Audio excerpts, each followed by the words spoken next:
আসসালামু আলাইকুম, সবাই কেমন আছেন? আজকে আবারও মাছ ধরতে চলে আসলাম। আজকে আসলাম হইলো খিলক্ষেত থেকে বৌরা বাজারের পাশে একটা পুকুর আছে। এই যে আমি এই জায়গায় বসছি। পুকুর মোটামুটি অনেক বড়। এখানে প্রতি ছিপ 500 টাকা, প্রতি ছিপ 500 টাকা। সকাল সন্ধ্যার সময় পুকুর অনেক বড়। যারা যারা আসতে চান আসতে পারেন। বড় ছোট সব মাছই আছে। আমার সাথে আরো 2জন ভাই আসছে।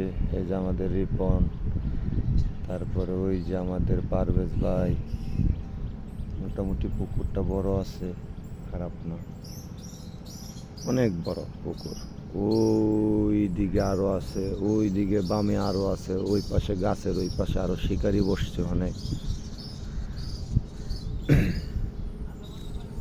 আমি এখনো হিট পাই নাই।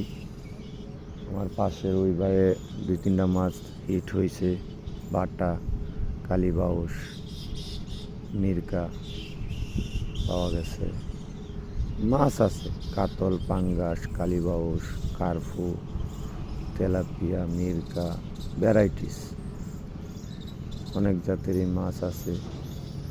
কিন্তু পানি অনেক বাইরে যাওয়ার কারণে মাছ তেমন খাইতেছে না। এই যে মাছে ওয়াশ করে। আজকে প্রচুর পানি। 1-1.5 মাস আগে এই জায়গায় আসছিলাম, ওই সময় পানি অনেক কম ছিল। আজকে এসে দেখি প্রচুর পানি চলে আসছে। হাই রে কলাবাদুর রে, ওই গাছটাতে হাজার হাজার কলাবাদুর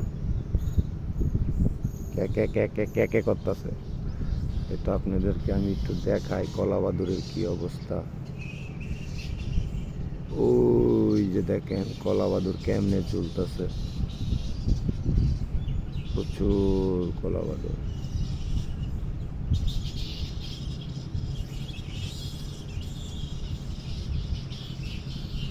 বলার বাইরে, প্রচুর কলাবাদুর, প্রচুর। এই যে কলাবাদুর উঠতেছে উঠতেছে।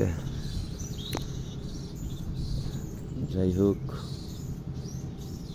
আজকে সারাদিন আছি সন্ধ্যার আগ পর্যন্ত। দেখি কোনো মাছ পাই কি না। মাছ পাইলে অবশ্যই শেষে আপনাদেরকে অবশ্যই দেখাবো কি কি মাছ পাই। আমাদের রিপনদা অলরেডি 2টা মাছ ছুটাইছে। যে এই কোনা এই জায়গায় গাছের ডাল ছিল, 2টা বসি ছিঁড়ছে। লাস্টে পরে সে নাইমে গাছের ডাল উড়াইতে হয়েছে। মোটামুটি মাছ আসছিল তার চারে, কিন্তু ব্যাড লাক। যাই হোক, দেখি কি মাছ পাই। মাছ ওয়াশ করে কিন্তু খাচ্ছে না আমাকে। দেখি কি মাছ পাই, অবশ্যই ভিডিও শেষে দেখাবো।